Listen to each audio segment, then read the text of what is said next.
Now, children, we will try to understand what are jet streams. So, jet streams are very important from the point of view of Indian monsoon, though it is a very complex topic. But let's try to understand. Um, so, you are aware of this. You know how pressure belts are formed, and because of these pressure belts, how this air circulation takes place. This we have already done in the previous module. Okay, so you can see some cells are formed because of these air circulations. The cell which is formed between 30° and equator, that is known by the name Hadley cell, and one which is formed between 60° and 30°, that is Ferrel cell, and between 90° and 60°, it's known by the name polar cell. Similarly, in southern hemisphere, this is Hadley cell, this is Ferrel cell, and this is polar cell. Now the question is, what are jet streams and where are they formed and how do they form?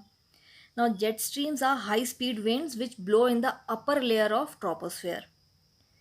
When they blow in, when I'm saying this, they blow in the upper layer of troposphere, it means they originate somewhere at the upper side of troposphere.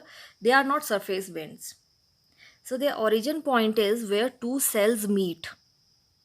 Means two cells meet in the troposphere. Means now, this is the point where polar cell and Ferrel cell is meeting, and this is one point where Ferrel cell and Hadley cell is meeting.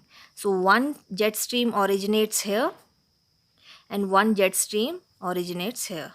Similar in southern hemisphere, between Hadley cell and Ferrel cell, one jet stream originates here and one originates at the meeting point of Ferrel cell and polar cell. So, basically, we have two prominent jet streams.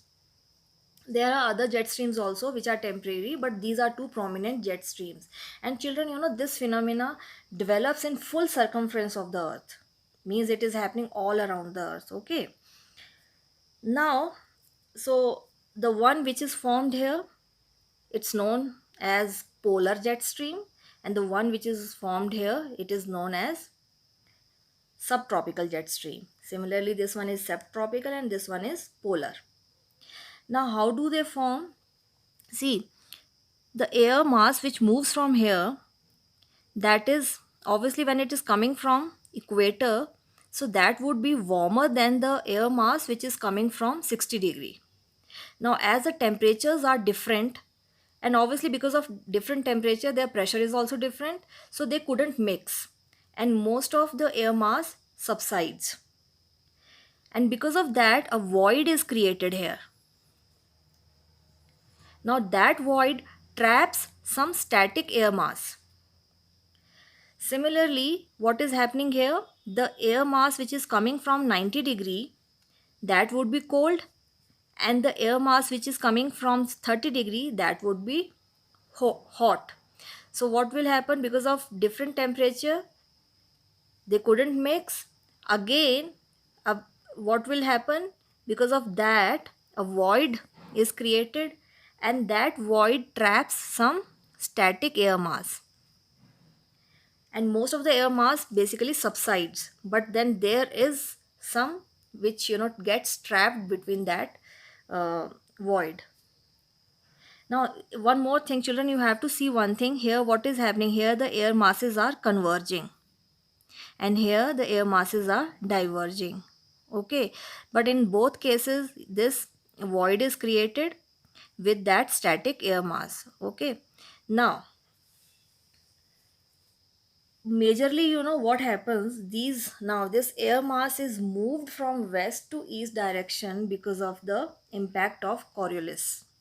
Now what is Coriolis effect? You know that because of the rotation of the earth, the movement of this is air is from west to east. As the earth moves from west to east direction, so the air, these jet streams would move from west to east direction, and they are high speed winds as they blow at the upper layer of troposphere. And the same phenomena happens here in southern hemisphere.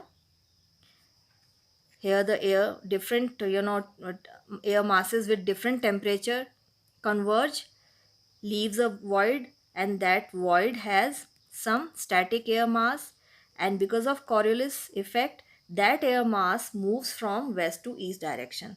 Similarly here, where the air masses are diverging. So the one which is coming from here is cold, and the one is which is coming from 30 degree is hot. So air masses don't mix well, and then they subside on both the sides, leaving behind void. And the air mass which is trapped in that void, that static air mass, gives rise to or gives birth to jet streams.